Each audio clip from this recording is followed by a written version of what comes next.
റെക്കോർഡുകൾ തിരുത്തിക്കുറിച്ച് സ്വർണ്ണവില വീണ്ടും മുകളിലേക്ക്. ഗ്രാമിന് 105 രൂപയാണ് കൂടിയത്.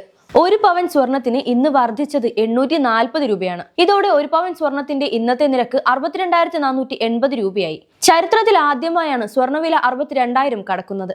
കഴിഞ്ഞ ആഴ്ചയാണ് പവൻ വില ആദ്യമായി 60,000 കടന്നത്. ഒരാഴ്ചയ്ക്ക് ശേഷം ഇന്നലെ സ്വർണ്ണവില നേരിയ തോതിൽ കുറഞ്ഞിരുന്നു. കഴിഞ്ഞ ദിവസം 320 രൂപയുടെ ഇടിവ് രേഖപ്പെടുത്തിയ സ്വർണ്ണ നിരക്ക് തിരികെ കയറുന്ന കാഴ്ചയാണ് കാണാൻ കഴിയുന്നത്. ഇന്ന് ഒരു പവൻ സ്വർണം ആഭരണം വാങ്ങുന്നവർക്ക് 70,000 രൂപ വരെ ചെലവ് വന്നേക്കും. 5% പണിക്കൂലിയും 3% GSTയും ഹോൾമാർക്കിംഗ് ചാർജും ചേരുമ്പോഴാണ് ഈ വിലയിലേക്ക് എത്തുക.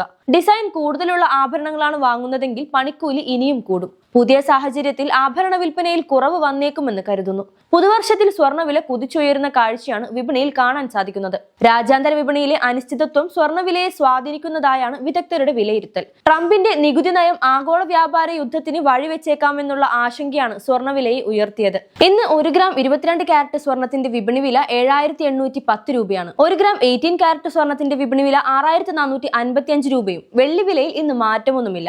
1 ഗ്രാം സാധാരണ വെള്ളിയുടെ വില 104 രൂപയാണ്.